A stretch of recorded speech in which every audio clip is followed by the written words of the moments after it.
السلام عليكم ورحمة الله وبركاته، أهلا بكم جميعا. ومعانا حلقة النهاردة فيها شوية كلام مهم. أتمنى من الجميع يحاول يوصل بس لأكبر عدد ممكن من الناس، على أساس إن احنا نحاول نوضح الحقيقة مع بعض، ونجنب الهبد والنظريات المؤامرة، أو النظريات اللي هي بعض بيحاول يروجها من منطلقات هو عايز كده، فبالتالي هو بيعمل حقيقة مش موجودة. النهارده هنحاول بقدر الامكان نراجع اللي بيحصل ونوضح الجوانب الخفيه فيما يحدث. في البدايه نطمن على الصوت من حضراتكم، وبعد كده نبدا على طول البث ان شاء الله. هنبدا خلال ثواني. يا ريت اللي موجود معانا يشير، ويا ريت يا جماعه لو سمحتوا والله عائله المنصه اللي انتقلوا معانا وبتاع، يا ريت يعملوا اشتراك. يعني اكتر من النص تقريبا دلوقتي بيتفرج بدون حتى ما يعمل اشتراك، وده بيخلي اصلا الوصول للبث ليك صعب جدا. كده كده اصلا احنا ما بنقترحش لحد، فعشان في تضييق يعني. طيب، الصوت تمام، ربنا يبارك فيكم جميعا. هنبدأ حالا البث بتاعنا ان شاء الله. يلا توكلنا على الله، بسم الله الرحمن الرحيم. حلقة النهاردة بعنوان هذا ما يخفونه عنك. دي سلسلة حلقات احنا بنعمل، اول ما تلاقي كلمة هذا ما يخفونه عنك دي اعرف ان في كلام غير اللي بيتصدر، يعني في حقائق كده هنحاول نوضحها. طيب، بقية العنوان حقيقة الضرب، وهل ستتوقف الحرب في لبنان وغزة، ومتى؟ في عندنا اسئلة محتاجين نجاوبها مع بعض. لكن في الاول خالص هنروح نشوف اخر التطورات واخر الكلام واخر الاحداث. احنا هنا مثلا عندنا احداث زي كده. زعيم حزب اسرائيل بيتنا افجور ليبرمان بينتقد الرد الاسرائيلي على ايران ويصفه بالاستعراضي. تمام. كمان عندنا في دلوقتي من شويه كده الجيش الامريكي سرب طائرات اف 16 يصل لمنطقه عمليات القياده المركزيه في الشرق الاوسط. القياده المركزيه احنا بنتكلم هنا على قاعده عديد في قطر. سرب طيارات جاي من المانيا اف 16 دلوقتي بعد الضربه جاي يتمركز في الخليج. لازم برضو نعرف هو في ايه بالظبط والحكايه ايه. وطبعا هنا كمان في اخبار. موقع والا عن مصدر او عن مصادر، يعني اسرائيل ابلغت ايران قبل الهجوم بساعات وطلبت منها عدم الرد. تمام. طيب، ايه اللعبكه دي؟ طيب، مبدئيا انا هاخدك كده لاسبوعين ورا. من اسبوعين بالظبط انا قلت الكلمتين دول اللي متابع معايا طبعا، وده مش موضوع استعراض لتوقعاته، لا والله ابدا، اكتر من ان انت بس بربطك، لان الحكايه بسيطه. انت مجرد ما تبص بصه موضوعيه للاحداث وتحللها صح هيبان معاك اللي بيحصل ايه. تمام. فكان من اسبوعين زي ما حضراتكم شايفين الكلام ده يوم 6/10، اكتر من اسبوعين كمان. الكلام اللي اتقال ده، وبالتالي هتبقى ضربة ظاهرية كده، ياخدوا عليها شو ويقول لك احنا عملنا في بعض المنشآت النووية السطحية اللي فوق، اللي هتبقى غير مؤثرة تماما على المشروع النووي، وكمان على شوية محطات كهرباء، على مطار، على معرفش ايه. لكن اسرائيل هتعمل المنظر الشو كأنها بتعمل فيلم امريكي يعني بتاع رامبو وكلام زي كده، وتطلع عدد كبير من الطيارات. هي مجهزه مبدئيا دلوقتي وانا بتكلم معاك، مجهزه طيب، مبدئيا فعلا طلعت عدد كبير من الطيارات، اكتر من 100 طياره. وحصل على فكره مقتل حوالي أربع ضباط في الدفاع الجوي الإيراني من الضربة، نتيجة الضربة دي يعني. الضربة طبعا فيه فيديو منتشر، فيديو كمان اللي عامله إسرائيليين مقارنة باللي اتعمل فيهم الضربة الصاروخية بتاع إيران على إسرائيل والرد الإسرائيلي. العالم كله شايف ان الرد الإسرائيلي عبارة عن طلقة صوت، كلام فاضي، ولا رد ولا نيلة.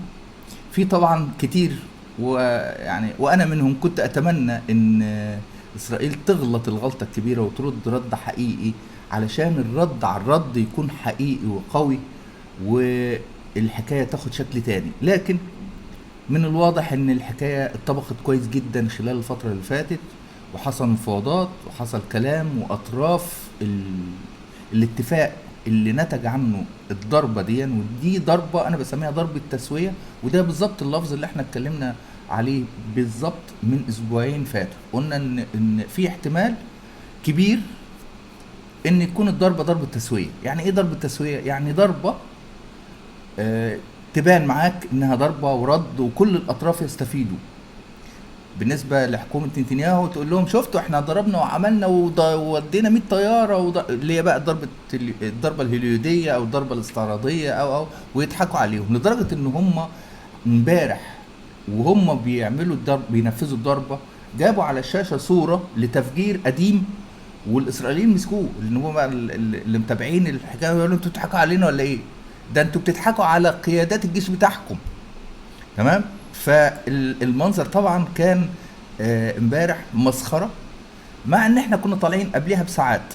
قبليها بساعات بصوا كده لحظه واحده هوريكم الضربه وهنشوف الصوره الحقيقيه بتاعتها.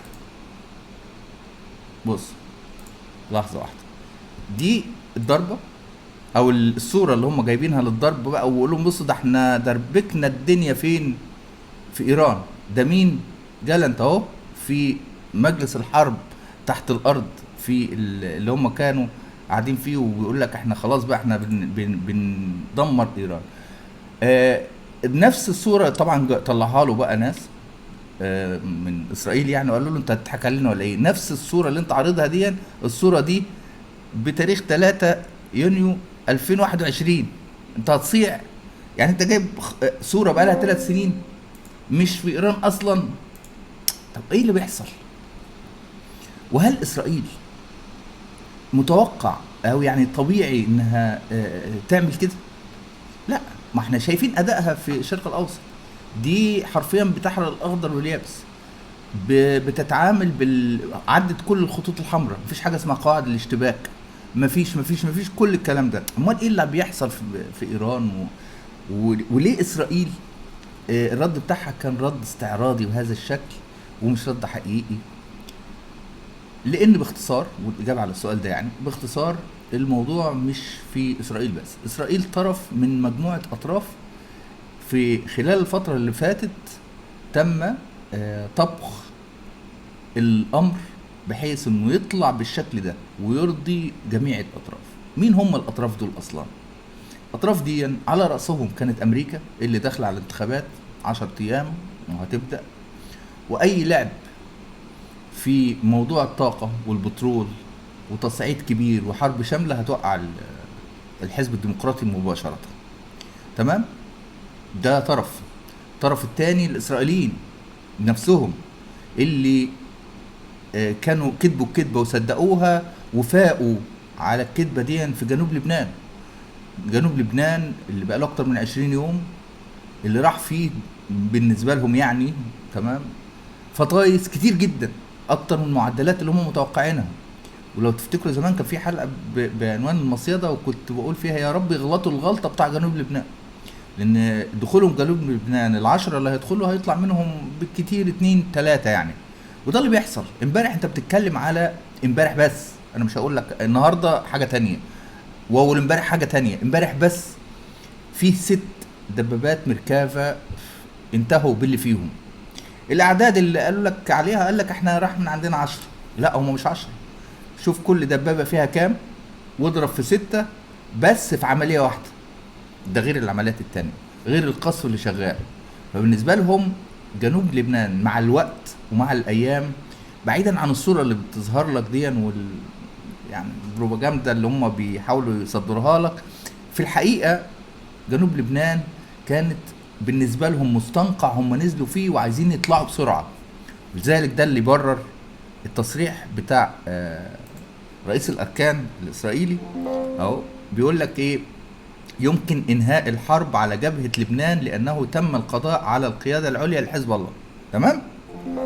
مع إن الأهداف ما كانتش كده خالص. الأهداف إن هو كان يحتل جزء شريط كبير حتى نهر الليطان في عمق او في العمق اللبناني يعني، بحيث ان هو يعمل خط دفاع امامي مش خلفي. يعني ما يبقاش مركز دفاعاته في شمال الاراضي المحتله، لا، يعدي كمان ويروح لبنان، يعمل المنطقه الامنه بالنسبه له في لبنان مش في الاراضي المحتله. وبالتالي لما يحصل تراجع زي كده، اعرف ان هم نزلوا مستنقع مش عارفين يطلعوا منه. فهنا لحقتهم ماما امريكا، انتوا دخلتوا برجلكم في حته، انتوا رايحين فين؟ في النهايه القصه بالنسبه للبنان دي مش غزه محاصره مثلا من كل حته، لا، ده انتوا بتفتحوا على نفسكم فتحه سودة. بالاضافه ان في ظهر خلال الفتره اللي فاتت من بعد ما دخلوا مصيده لبنان، ظهرت السلاح اللي هو ملوش رادع، اللي هو المسيرات. المسيرات دي اللي عملت العشاء الاخير، وعملت اوضه نوم نتنياهو، وعملت حاجات كتير، وما تعرفش هتعمل ايه تاني. ما هو اللي يعمل دول يعمل حاجات كتير. ومع الوقت اكتشفوا ان التكنولوجيا بتاع المسيرات تكنولوجيا لسه اصلا ملهاش دفاعات.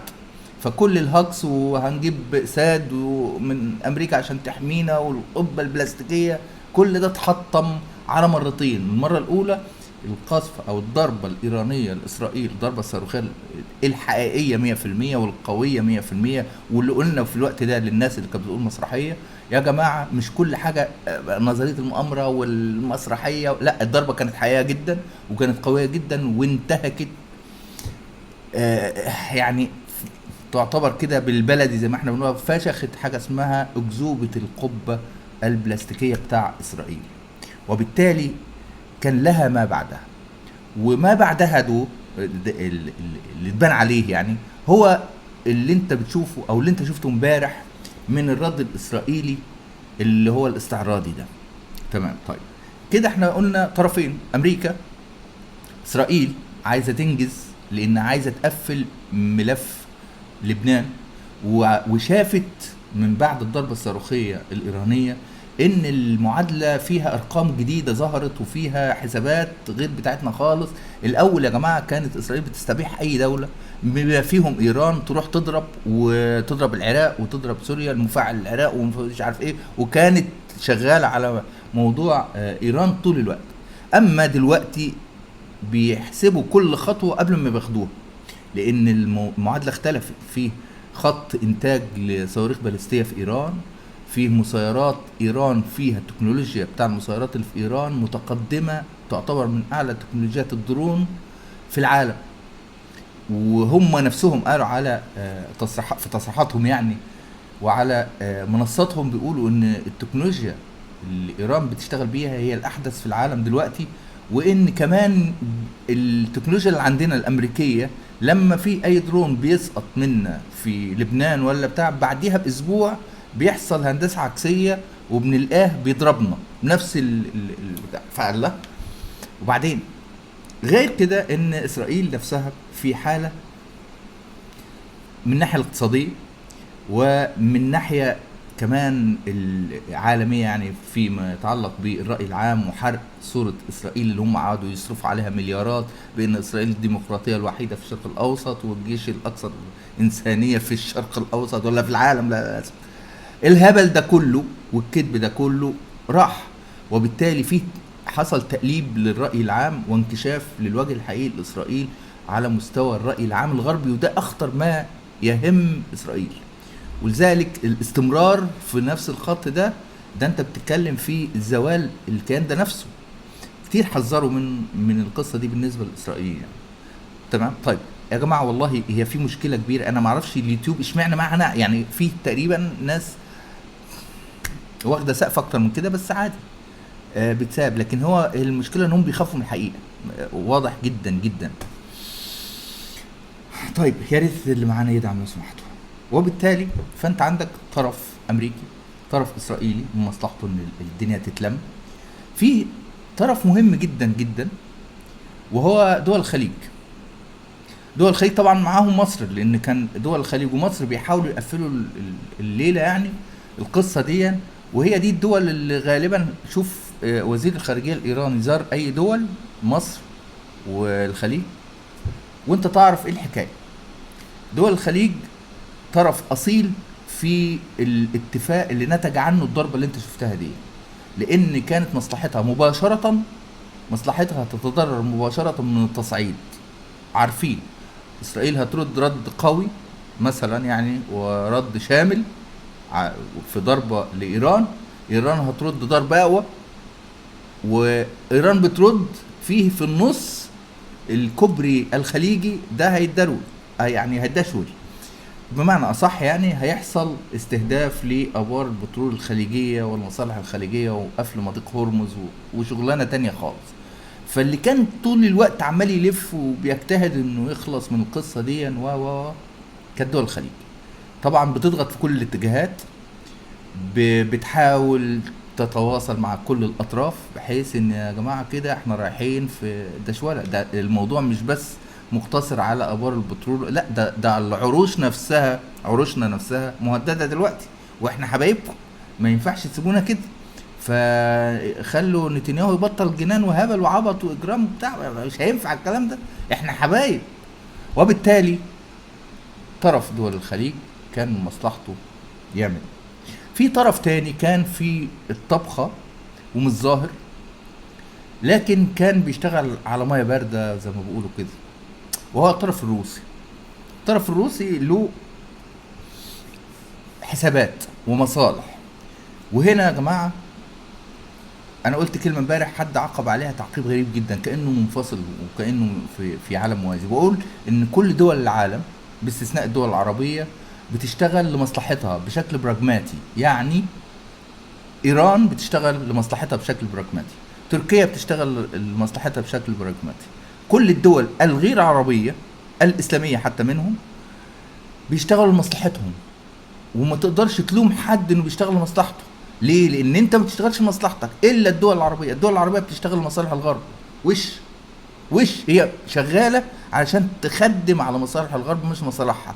مصالحها هي لانها شايفة مصالح الكراسي بالنسبة لها، هي الدولة يعني الكرسي، او المملكة يعني الكرسي، يعني هي بالنسبة لها كده. يعني اختزلت الدول والوطن والاوطان في الكراسي، وبالتالي بيقول لك طول الوقت احنا بنحافظ على البلد دي اللي هو كرسي بس. وبالتالي هو بيخدم على الكرسي مش بيخدم على الاوطان نهائيا. دي للاسف الدول العربية هتلاقيها في اغلبها كده يعني، الا من رحم ربي. ونفسنا نشوف اللي ربنا رحمه ده ويطلع يقول حاجة كده ولا ما، للأسف.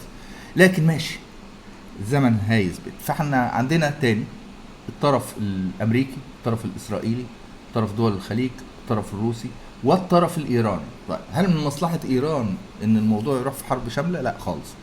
إيران عندها مشاكل اقتصادية، عندها عليها حصار، عندها مشروع نووي من نهاية السبعينات وشغال بقاله 50 سنة. تتكلم في 50 سنة تقريبا، ممكن يضيع في لحظة إن اتفقوا الجميع بقى كل الأطراف دي. تمام. عندها مشكلة كبيرة إن التصعيد هيهدد نظام خامنئي نفسه، نظام الملالي نفسه في إيران. ليه؟ لأن التصعيد ده لو مثلا لو افترضنا ضربة آبار البترول بالنسبة لإيران ده شريان حياه. وبالنسبه ردا على الناس اللي بتقول لك ما ايران محاصره، يا ابني محاصره، البترول ما عليهوش حصار ولا حاجه، البترول شغال وبيروح كل حته، ما توقفش. البترول الايراني لم يتوقف. امريكا مغمضه يعني، عاملين بتاع حصار والكلام زي كده وعقوبات، بس ما بينفذوهاش على ارض الواقع. ولم تتوقف ايران على تصدير البترول، وايران رابع اكبر احتياطي في العالم من البترول. طبعا المستفيد من ده الاول كان الصين، بتاخد البترول باسعار زهيده جدا، لكن مش الصين بس اللي بتاخد، اغلب الدول بتاخد من ايران بترول عادي جدا. تمام. فالبترول شغال وهو الشريان الرئيسي لحياه النظام في ايران.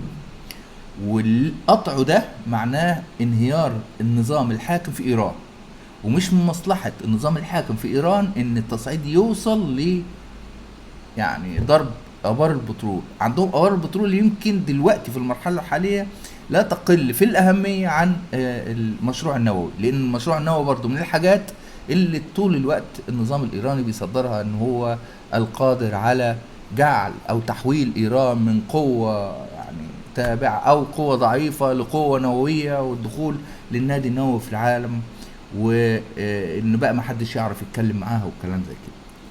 تمام. فالحاجتين دول كانوا بالنسبه للنظام الايراني مهم جدا جدا واهم عندهم من العرب وقضايا العرب قولا واحدا. خلينا احنا بنتكلم بس بموضوعيه شديده بعيدا عن الشعارات الجوفاء. الدول ما عندهاش ضمير. السياسه الدوليه ما عندهاش ضمير. بتلاقي واحد بيطلع يقول شعارات جامده جدا وتاني يوم يعكس كل كلامه ويصافح كل اعدائه اللي هو تاني اللي كان بيخطب ضدهم. هي كده للاسف الشديد. السياسه مش شريفه يا جماعه، مش زي ما انتوا يعني فاكرين ان هي، لا، ما عندهاش مبادئ، ما عندهاش ضمير، ما عندهاش حاجات كتيره جدا. ده للاسف العالم او السياسه اللي بتدار بيها آه، العالم النهارده طبيعتها كده. فاحنا بنتعامل مع واقع مش مع ما نتمنى. الاطراف دي كلها خلال الفتره اللي فاتت اللي انا عدتها لحضرتك كان في مشاورات ومباحثات ومشاوير رايحه جايه بشكل مكوكي علشان الحكايه تطلع زي ما سيادتك شفتها. طيب يعني كده الحكايه خلصت؟ لا، ما خلصتش ولا حاجه. في خبرين دلوقتي بيقولوا ان الحكايه احتمال يكون ليها ديول وتفتح تاني، تفتح منهم تاني. تمام. الخبر الاولاني اللي قلته لك من شويه اللي هو موضوع الطيارات، سرب الطيارات الامريكي اللي كان في المانيا ونزل على دول الخليج تحسبا. ولسه بايدن من شويه بيقول ان احنا جاهزين لمساعده اسرائيل في حاله اي رد ايراني او الهجوم عليها. الله، هو ممكن يكون في رد ايراني؟ اه يا حبيبي بص كده. وكالة تسنيم، وهي الوكالة الرسمية يعني الإيرانية، نقلا عن مصدر: إيران تستعد للرد ولا شك أن إسرائيل ستتلقى ردا متناسبا، يعني رد مناسب يعني. الله، إيران هترد يعني؟ لا، ما تقتل شوية بس كده. القصة التصريحات دي الغرض منها إن إحنا خلاص خلصنا شق من الاتفاق وكل واحد فينا ماسك الزناد وجاهز للضرب. وبالتالي لو مفيش اتمام لما تم الاتفاق عليه واللي احنا داخلين له بقى خلال المفاوضات خلال الفترة اللي فاتت، واللي هيشمل لبنان وغالبا هيشمل غزة، هنعرف بس ايه التفصيل. وكمان في حاجات خاصة بإيران نفسها، وهي موضوع العقوبات، خف العقوبات، الفلوس اللي لينا المتجمدة دي تتشال علشان نقفل بقى الاتفاق كله. الكلام مش على خط واحد، في خطوط متوازية بتمشي مع بعض علشان تقدر تعمل اتفاق مكتمل. وبالتالي ايران صحيح بتقول الكلام ده لكن ممكن ما تنفذوش. هي بتقول الكلام ده من واقع استمرار الضغط على الزناد او الجاهزية لاستمرار التصعيد ده. من ليه؟ عشان هي حتى الان لم تحصل على المطلوب عندها اللي هي بقى الفوائد الخاصة بيهم. تمام. طب هتقولي طب ما هي خدت فايدة بالنسبة لهم، يعني ان هي ما حصلش عليها ضربة شاملة يعني زي ما كان البعض متوقع، ان اسرائيل ما ردتش رد كبير وضربت المنشآت النووية ولا استهدفت خامنئي ولا زي ما هم كانوا بيقولوا.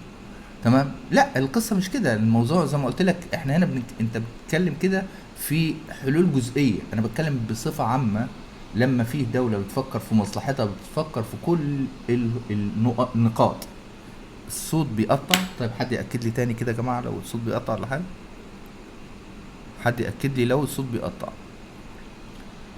تمام، أكدوا لي بس، قولوا الصوت تمام ولا لا. طيب لحد ما حد يأكد لي أنا هكمل عادي. لا، ده في اتنين بيقولوا الصوت، في حد بيقول الصوت تمام. تمام خلاص. هي بس في غالبا محاولات للتشويش على البث يعني، وهما انا شايف كده. حتى الاعداد يا جماعه احنا المفترض 3700، انتوا شايفين الاعداد عامله ازاي؟ المفترض 3700 على البث، ده اللي احنا متعودين عليه في المنصه لكن يلا ان شاء الله خير. طيب سؤال: هل سترد ايران؟ قولا واحدا: اذا لم يتم استكمال الاتفاق المبرم اللي من خلاله تم الرد الاستعراضي الاسرائيلي، هترد ايران. وهيبقى برضه رد استعراضي. تمام. بس حك شكل، يعني احنا برضه مكملين اهو، لان ايران مش لازم هي اللي ترد، يعني ممكن ترد من خلال حلفائها بضربه واسعه شويه. تمام. عشان كده الامريكان عارفين ان الحكايه لسه ما خلصتش، ولذلك بعتوا طيارات الاف 16 علشان تدافع عن اسرائيل في حال الايه، اي تصعيد ايران. لانها حرفيا قالوا كده من رد من ايران او من حلفائها. ده بالنسبه لبايدن، يعني لا احنا ندافع عن اسرائيل. طب ما انت بتدافع عن اسرائيل وانت محتاج تتصرح بالكلام ده؟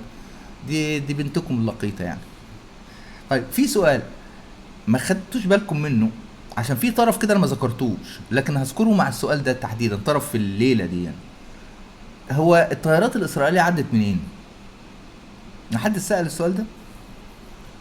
مبدئيا ما عدتش من دول الخليج، خلاص، لكن قولا واحدا عدت من الاردن.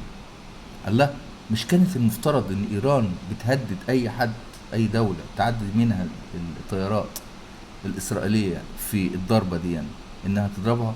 اه. ومين اللي قال لك ان ايران ما كانتش يعني موافقه خلاص، او ودت يعني خلاص الضوء الاخضر للاردن؟ لا خلاص عدوها، احنا مظبطين الدنيا مع بعض. بقول لك لسه ولا بتقول لك، او تصريحات شبه رسميه يعني في اسرائيل ان تم ابلاغ ايران قبلها بساعات، قبل الضربه بساعات، وقبليها بساعتين. واحنا جبنا الكلام ده قبل الضربه بشويه، قلنا يا جماعه في طيارات ايرانيه موجوده، وطيارات كمان تزويد بالوقود موجوده في سماء ايران، وده معناه استعداد تام، وعارفين ان في ضربه. ولذلك احنا كنا بنقول ضربه قريب جدا، ساعه صفر اتعملت وتم التصديق على القرار قبل الضربه، الكلام ده امبارح بحوالي يمكن 3 ساعات تقريبا او 4 ساعات، وحصل. وبالتالي ايران ما صعدتش، ما فيش كلام من اي طرف على نقطة هي الطيارات عدت من اي اجواء، لان كان معروف ومضغوط على الحتة دي قوي من ايران تحديدا يعني وحلفائها، الدولة اللي هتفتح الاجواء بتاعتها للطيران الاسرائيلي لضرب ايران هتتقابل برد على طول، هتبقى دخلت الليله. طب مفيش حد بيتكلم في الموضوع ده ليه؟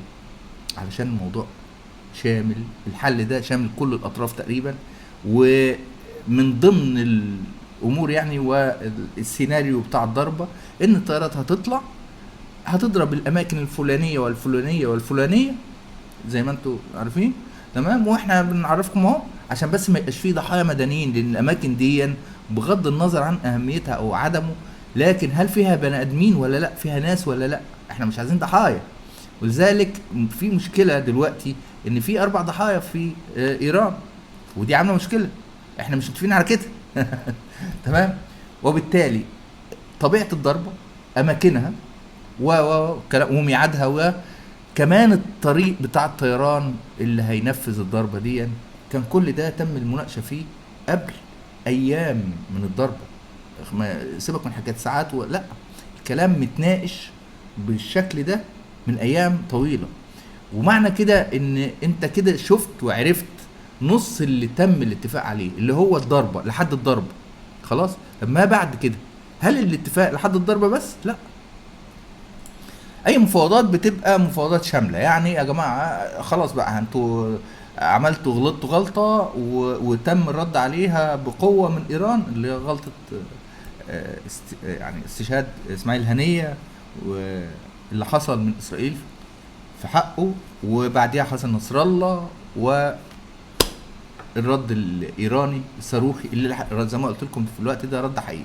كان في رد مسرحي واستعراضي ايراني كان في شهر ابريل على ردا على استهداف السفاره الايرانيه في سوريا، ده موضوع تاني خالص. وساعتها احنا قلنا دي مسرحيه، لان كان اتبلغت بقى برضو يعني اسرائيل كانت عارفه ان في ضرب ومفيش اي تدمير لاي حاجه، والدنيا مشيت، بس كان شكل. تمام. فكان كل متوقع ان الضربه الصاروخيه كمان مسرحيه، لا ما كانتش مسرحيه خالص، ده كان ليفل تاني خالص انتقلت منه ايران من مستوى لمستوى تاني. مش بس ايران، احنا بنتكلم على المعسكر الشرقي كله، الممثل ليه واللاعب الاساسي كابتن الفريق يعني هو ايران. المعسكر الشرقي ده اللي وراه روسيا ووراه الصين، وبالتالي احنا هنا امام واقع جديد. طيب السؤال المهم: هل ستتوقف الحرب في لبنان؟ ومتى؟ مبدئيا حتى الآن من المعطيات دي باقي الاتفاق هو توقف الحرب في لبنان، وأنا أتوقع إن ده ممكن يحصل في خلال أسبوع من دلوقتي. تمام؟ أو أقل من أسبوع كمان، لأن في أسباب كتير. السبب الأول إن موضوع الحرب في لبنان والاعتداءات الإسرائيلية على لبنان ومحاولة التوغل والكلام ده كله بيضر إسرائيل أكتر ما بينفعها بالنسبة لهم. يعني أنا بفكر بدماغ اللي قدامي، وأضر كتير جدا وبهدل الدنيا ودخلهم في مستنقع مش عارفين يطلعوا منه. هنروح لغزة طبعا دلوقتي، لأن غزة فيها كلام تاني مختلف. بالنسبة للبنان الموضوع هيطلع لك زي ما انت سمعت كده من رئيس الاركان. وبالمناسبة بعد رئيس الاركان تاني يوم طلعت هيئة البث الاسرائيلية قالت لك ان الضربة هتنتهي في لبنان قريبا ومش عارف ايه وكلام زي كده. حلو. فهم بيصرحوا بيمهدوا لسكان الكيان بان احنا خلاص يا جماعه احنا عملنا انجاز جامد جدا، مع انهم اتفشخوا حرفيا، اتفشخوا فشخه بنت كلب في لبنان. ولبنان بالنسبه لهم كانت يعني نقطه سوداء وايام ثقيله زي ما هو كل يوم يطلعوا لك النهارده يوم ثقيل في اسرائيل يا راجل.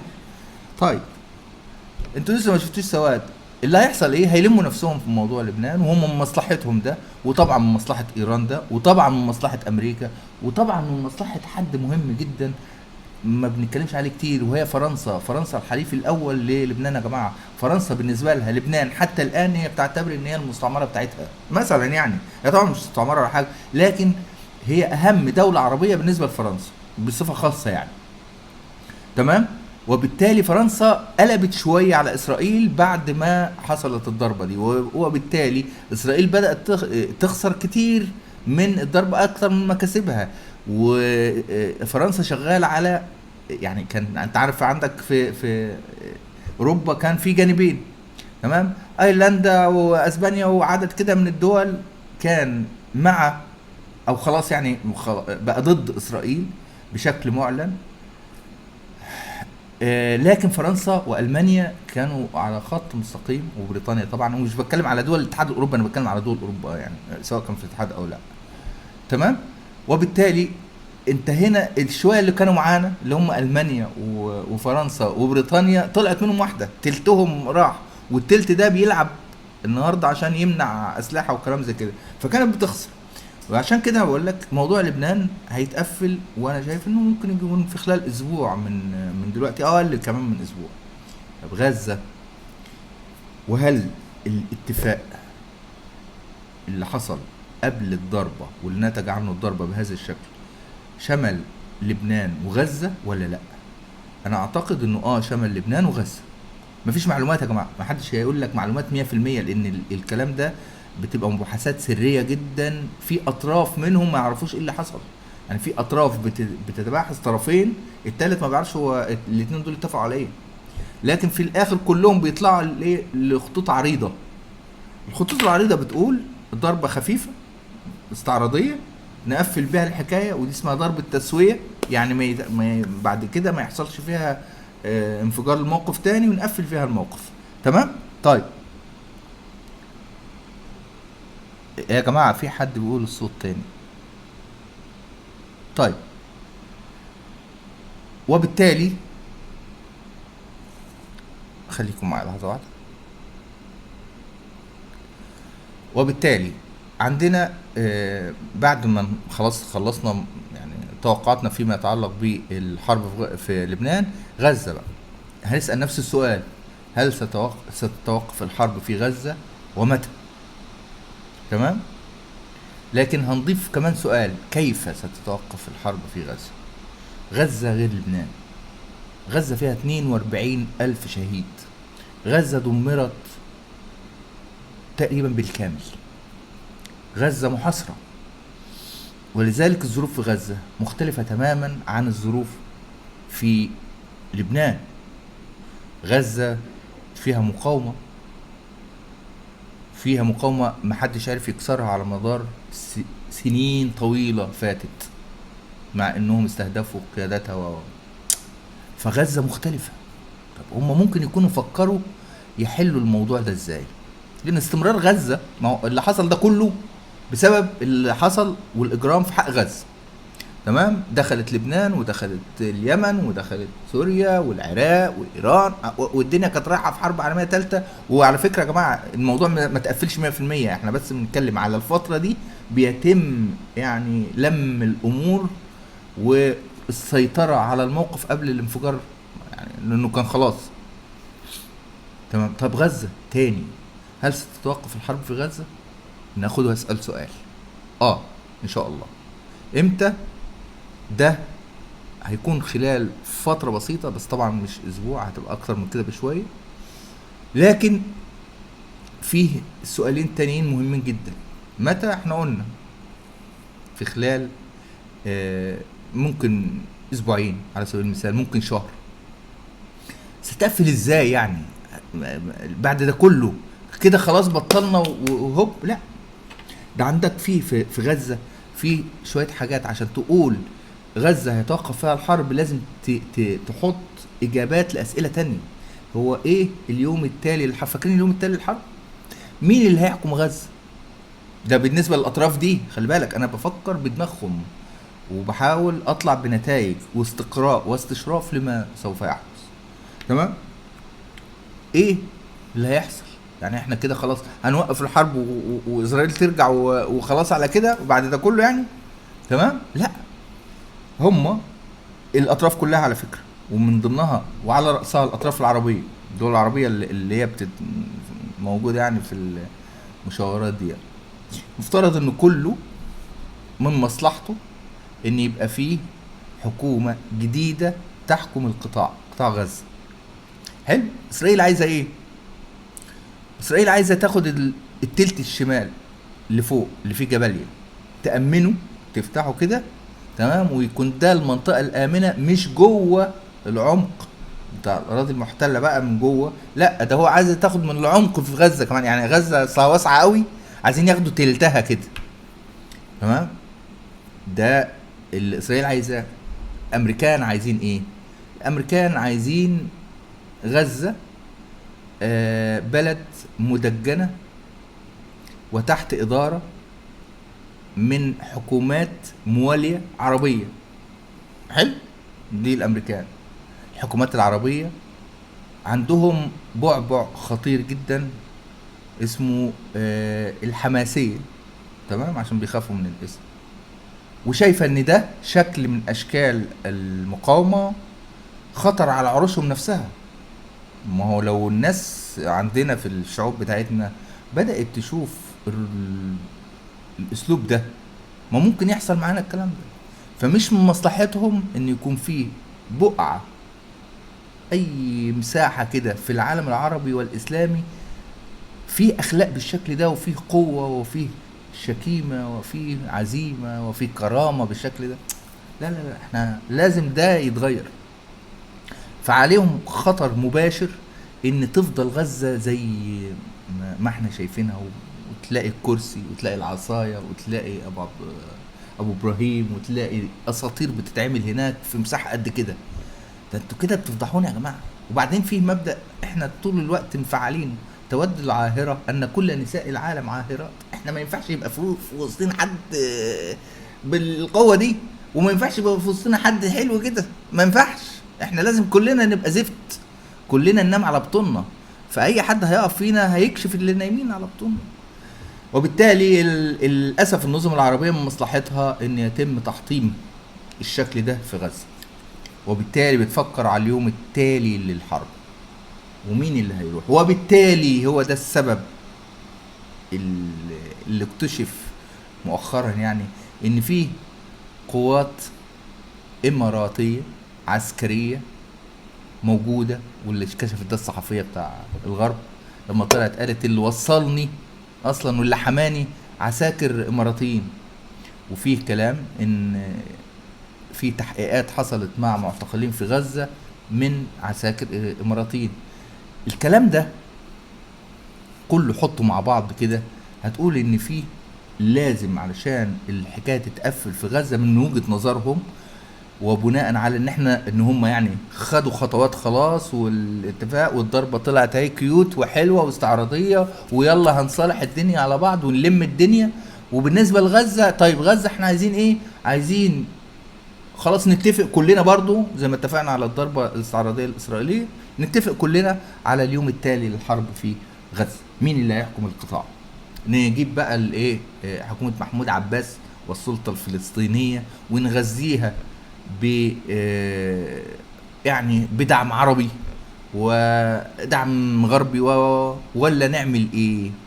ولا نعمل حكومه ائتلافيه ونمثل غزه باي حد سياسي موجود مثلا في الخليج، نمثل حماس اسف باي حد من قيادات حماس الموجودين في الخليج سياسيين يعني، بحيث انه يكون حد منهم عشان يقدر يسيطر على المقاومه، والمقاومه ما تفلتش وتهاجم والقصه دي. كل الافكار مطروحه بحيث ان هم يوصلوا لاتفاق.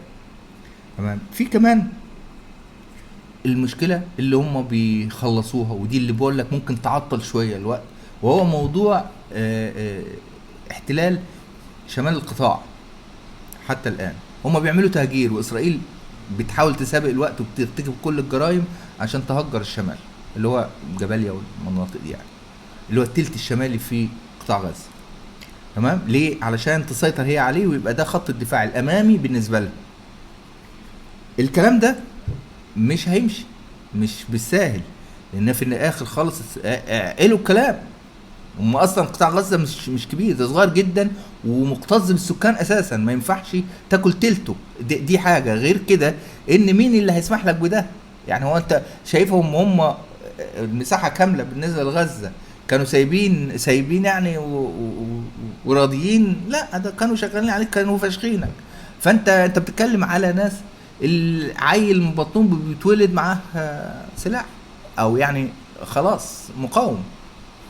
فمش هينفع الهبل اللي بيفكروا فيه. دي اراء رايحه جايه، ممكن يوصل فيها حلول خلال الفتره الجايه، ويتم وقف الهبل اللي اسرائيل بتحصل. الحاجه مش هتتوقف على كده كمان. انا شايف كمان ان هيحصل انسحاب من معبر او محور فيلادلفيا خلال الفتره الجايه. ليه؟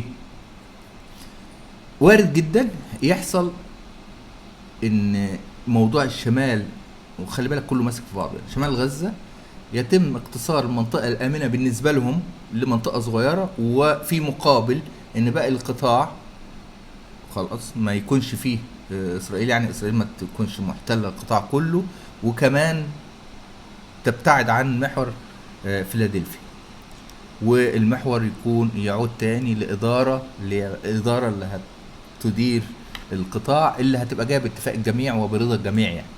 ده من وجهة نظرهم. خلي بالك انا مش بقول على اللي هيحصل ممكن بكره، النهارده كمان مش بكره يحصل جديد والدنيا تولع تاني والحكايه تختلف تاني. وبعدين فيه طرف هم ما بيعملوش حسابه كتير، هم مش عارفين لحد دلوقتي الرجاله الحماسيه قد ايه، ففاكرين ان الموضوع خلص بقى وخلاص، واحنا خلصنا من ابراهيم فخلصنا الحكايه. دي حساباتهم يا جماعه، وحساباتهم دي مش صح 100%. تمام. لكن هم بيسعوا في ده وبيسعوا لده. خلاص. بعد كده زي ما قلت لك من ضمن الحاجات المهمه جدا هو مين الدوله العربيه اللي هتكون مسؤوله عن ملف غزه. طول الوقت كان الدولة العربية الرئيسية المسؤولة عن ملف غزة هي مصر، لكن من الواضح ان بيتعمل ازاحة خلال الفترة دي، وخصوصا بعد توقف موضوع التهجير او السماح بالتهجير في سيناء والكلام ده، بينقلوا الملف سنة لرقم واحد الامارات، وبالنسبة للمشاورات والمساومات والمفاوضات بتبقى فيها قطر قايمة بدور مهم. تمام. وبالتالي هم بيحاولوا يعملوا مساحة أكبر للإمارات في الإشراف العربي على ملف غزة، وده سبب التواجد العسكري بالمناسبة. يعني ده تحليل للوضع كله مع بعض. تمام. في كلام انت غالبا مش هتسمعه كتير في وسائل الإعلام، انت هتسمع تصريحات وعنتريات وشعارات وكل حاجة، لكن مش هتسمع ايه اللي ممكن يكونوا بيقولوه مع بعض في الغرف المغلقة وخلف الستار.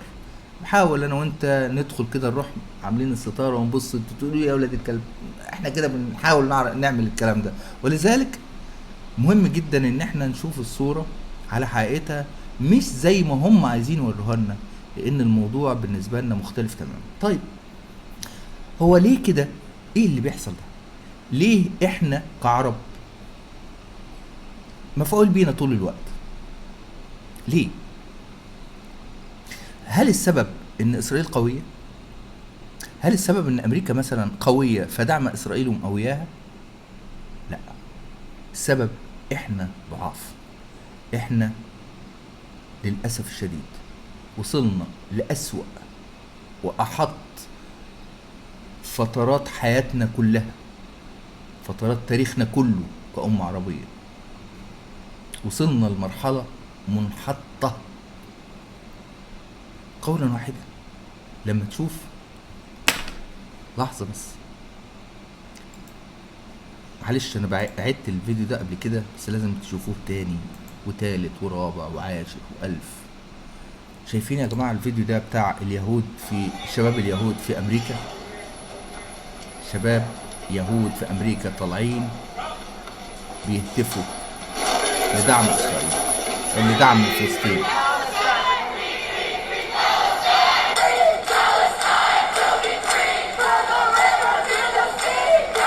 بالمناسبة الشباب دول اعتقل منهم ناس في امريكا واتقمعوا في امريكا.